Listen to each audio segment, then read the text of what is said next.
Hello everyone, it's I, Wacky Enemy What If here to present you with What If Deku Had an Experimental Quirk? Let's get into this. Currently, Izuku Midoriya has just gotten up. He's very cheerful today. I mean, he's just turned 5 and he can finally become a hero, just like how he wanted. He gets his quirk today, so does all of his friends, and so does Kachan. So he's quite cheerful, but there's this feeling in the back of his mind that's saying today is not going to be his day. But he ignores it. He gets out of his bed, puts on his little shoes, his little shirt, and little clothes, walks towards the door. He opens it, walks all the way across the hall towards his mom's room, knocks on the door, and says, "Hey, Mom, the Quirk doctors. Let's go ahead and go to the Quirk doctors." He starts jumping up and down, hyperactive, which seems quite adorable.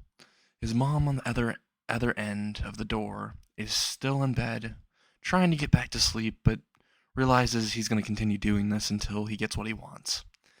So, like any parent, she gets up, walks to the door, opens the door, and says, "You know what? Okay, I'll go make some breakfast. We can go ahead and go. Just give me like an hour or two." After an hour or two, she gets dressed and she has already made an appointment with a Quirk doctor today, and she's found out the time. The time of the Quirk doctor appointment is 10 a.m. to 12 a.m. It's currently 9 a.m. now. They went down the stairs and immediately she asks, "What do you want for breakfast, Izuku?" And Izuku says, "Katsudon." So she immediately makes the katsudon and they start eating. Once they start eating, he starts to notice something strange. When he looks at his mom, she kind of looks disappointed. He's wanting to find out why, but before he could, her phone goes off. She immediately answers the phone and she talks to a person on the other end. She walks out of the room, and Izuku, who is very curious, decides to go follow her.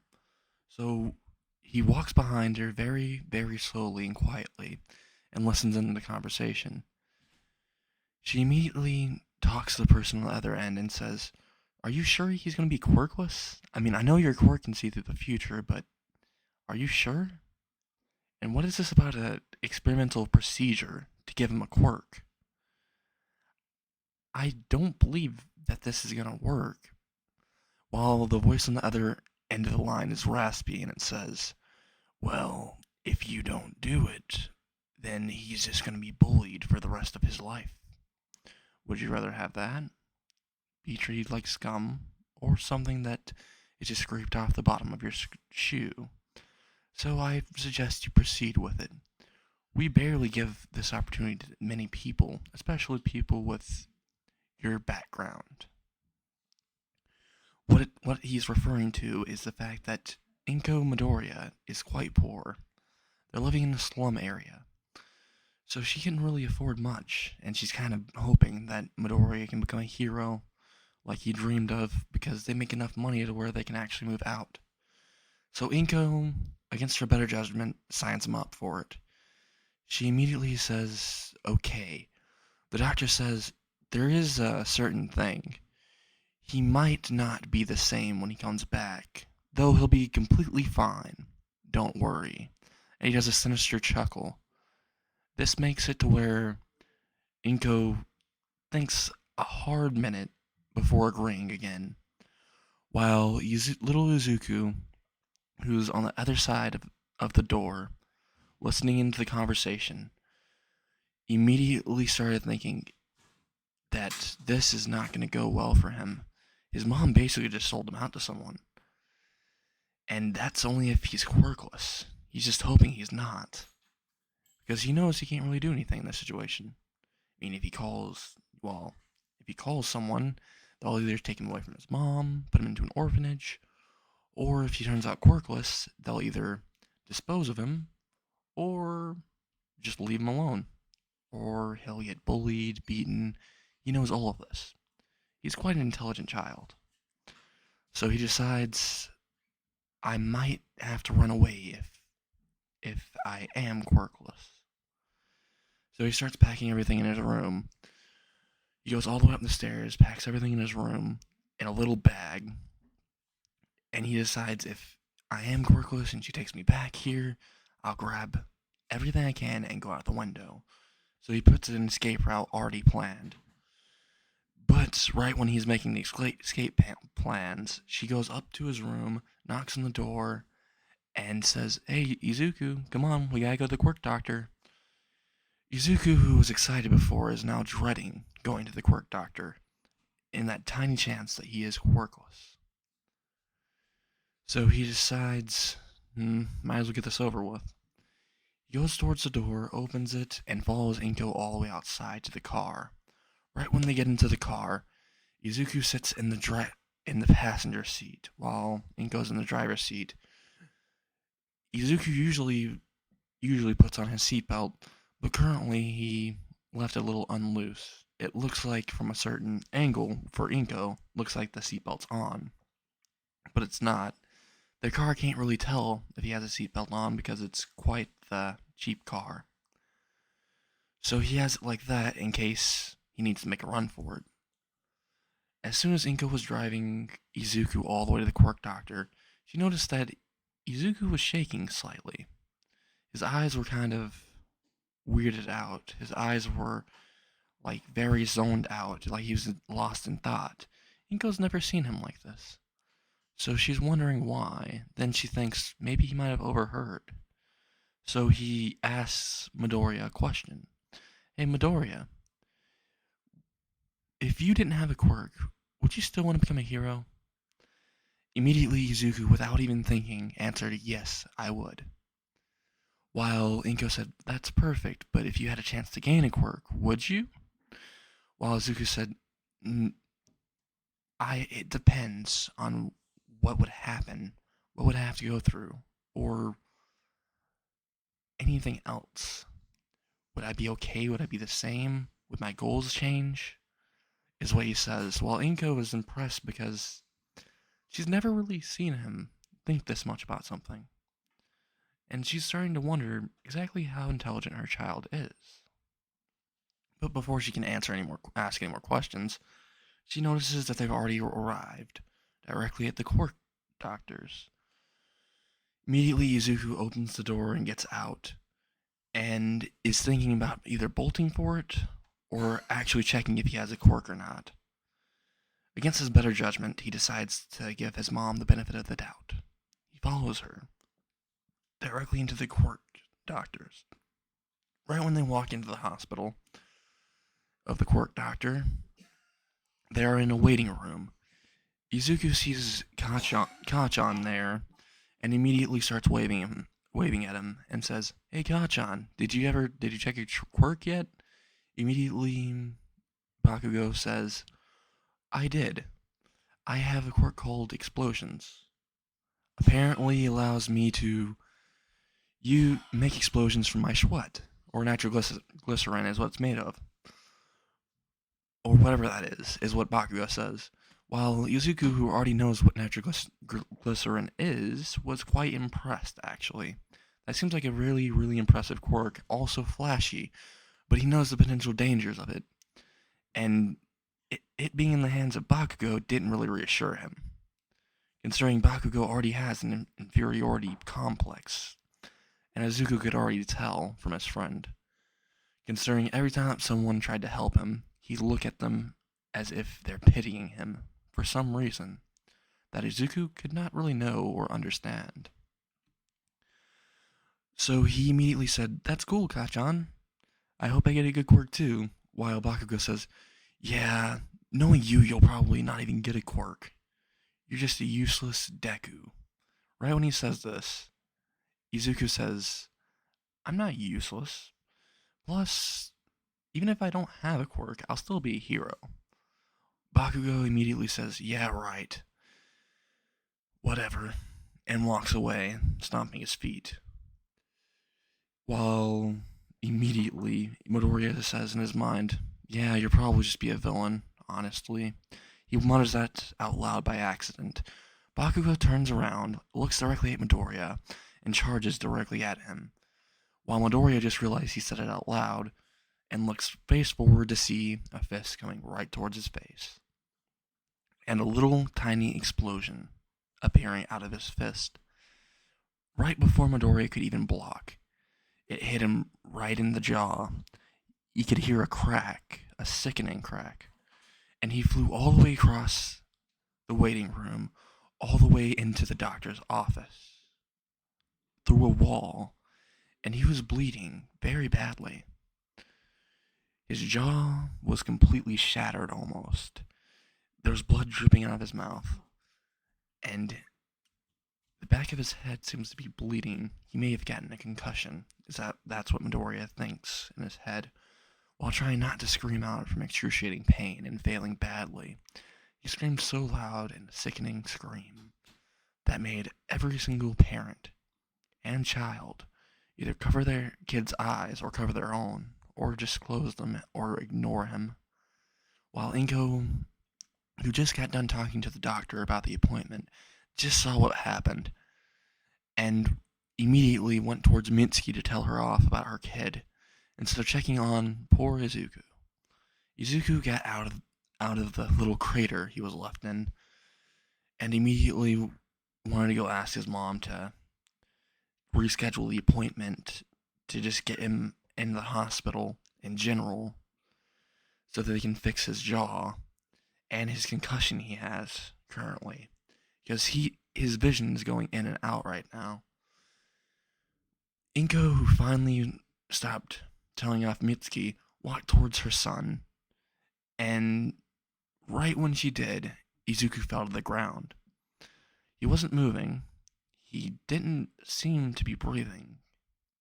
You couldn't hear a single breath coming out of him. This alerted most people. They gathered around him, and they were panicking. Some were screaming, some were calm, some turned him over and tried to check for a pulse. Some did CPR on him, which finally worked after a while. But Izuku is wondering, while he's currently passing out, what exactly caused this reaction? After getting so injured, how did he end up stop breathing afterwards? He thought it would just be a concussion or maybe a few burns from that one punch. He didn't expect it to be that strong either. He questions a lot of things while going in and out of consciousness, and his breath starts to fade in and out. So, immediately Inko puts him into the hospital. He gets admitted. They also run a test, and it comes out that he's quirkless. So, Inko, who already signed up for the project, asked the doctor to go ahead and proceed with the procedure. The doctor was this chubby man with these circle glasses he has on. He immediately has a sickening grin, which should have been a red flag for Inko. But all she cared about right now was Izuku's standing in society, for him to become a hero like he wanted, and for them to finally get out of the slums. Little did she know, this would scar Izuku for the rest of his life. A few weeks later, Izuku is woken up, and he's in some type of tube, a giant tube that he's in. There's this green liquid all around him, and he has these things attached, these needles in his skin, and he can't breathe, but he's perfectly fine for some reason. His eyes are wide open, and he sees a doctor in front of him, looking at the tube, and he says, "This will be a magnificent experiment. See if I can get this canvas some magnificent paint. Maybe I should paint it all red. After all, a great artist needs their blank canvas and the most wonderful colors." As he pulls out separate test tubes from behind him, he immediately puts them all into this machine. They all go through the tubes into the needles that are inside of Izuku's skin, and into the test tube tank. The test tube tank turns completely pitch black. The liquid turns black. All the test tubes that are going inside of Midoriya, all the needles inside Midoriya, the test tubes around them, are turning green, red, blue, and purple. All of these different type of experimental fluids and drugs are being injected into Midoriya. He's screaming from excruciating pain. He feels as if his entire body is being broken down, ripped to shreds, and then piecing itself back together. His head is pounding. His eyes are starting to bleed, and his mouth is starting to deform slightly before reforming itself. His body is literally dissolving and reforming over and over again. And Izuku is stuck in this endless cycle for what seems like years in his mind, but it's only been a few days.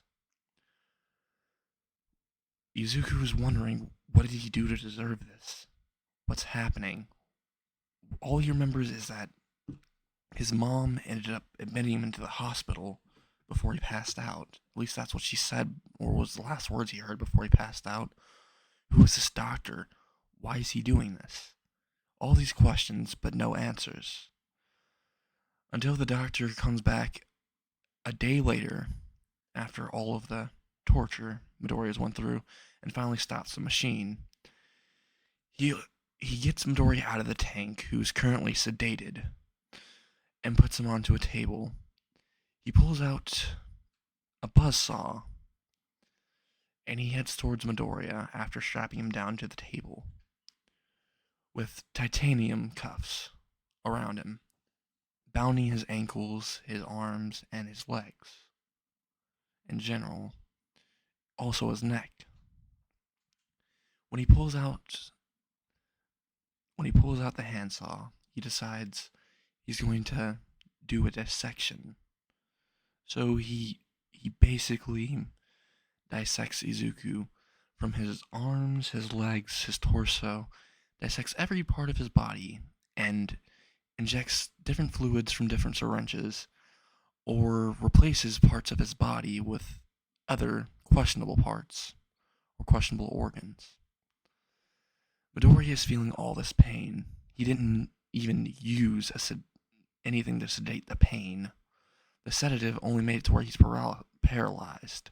He can feel everything. So all of his screams aren't even coming out. His eyes are starting to turn blank. He's starting to wonder why. Why him? He's starting to scream it in his mind till he hears something else. In the back of his head, he hears a voice. It's because you don't have any power. Do you want power? Once the voice says that, thousands of other voices inside of Izuku's head are starting to repeat the words over and over. And then one word pops into Izuku's mind. Power. He starts to scream in his head, yes, I want the power to stop this. I want the power to get out of here. I want the power to become a hero, not to become worthless. I want the power to not become a Deku. He says in the most sinister tone he can in his mind, and all the voices say, then take it. Izuku goes unconscious while being dissected, and the doctor notices something interesting. He's regenerating quicker. His hands are turning a violent blood red. This aura is coming out of him, and the blood that's on the table starts to form into something else. It starts to attack him. It forms a hand and slashes directly at the doctor. The doctor tried to move backwards in time, but he noticed something. His left side felt a little bit lighter. He looked down, and his entire left arm is gone. It was slashed off and flung across the room, and immediately the blood hand that formed started to recreate an entire body. Its head was mismatched. There was blood hooks coming out of it. Its back was forming. It was 7 feet tall. It had chains coming out of it that were made of blood, hooks everywhere on its face, and it had deformed teeth. and it had thousands of eyes all around it. It was staring directly at the doctor when it reformed, and it said, "Die," in a sinister voice. Before the doctor started to laugh. He started laughing because his own creation is about to kill him. But before he could even think about that and the irony of the situation and trying to run, which he did try to run still, he tried to run backwards, but a hook went directly through the back of his leg, going into his tendons as well. Another hook went into, and the chains were wrapping around his right arm and his neck. The chains were twisting his right arm all the way around, while choking his neck as hard as possible, but still enough for him to slightly breathe, while the tendons were being slowly torn out by the hooks. And the monster ended up saying, "Hungry." The doctor didn't understand what was happening. The monster was slowly descending right behind him, and it was towering over him, looking downwards. The doctor scaredly looked up and saw the monster's face. Its horrible face, mangled, hooked, deformed teeth and jaw. And it opened its mouth incredibly wide, way too wide for what a human would have, but this monster was different. It bit down directly onto the doctor's head and started to crush every brain matter he had and devoured the head and basically threw the body directly out of the laboratory before walking towards Midoriya and turning back into a blood puddle after kneeling towards him. The boy was currently unconscious for a week before heroes finally found out about the illegal experiments. They found the lab and they rescued the boy, and he finally went back home to his mother, but his eyes were always blank, never the same. Something sinister was lurking in them. He seemed to have a heart of gold, but something was coiling around it like a poison. And that's where we end What If Deku Had an Experimental Quirk. I hope you all enjoyed.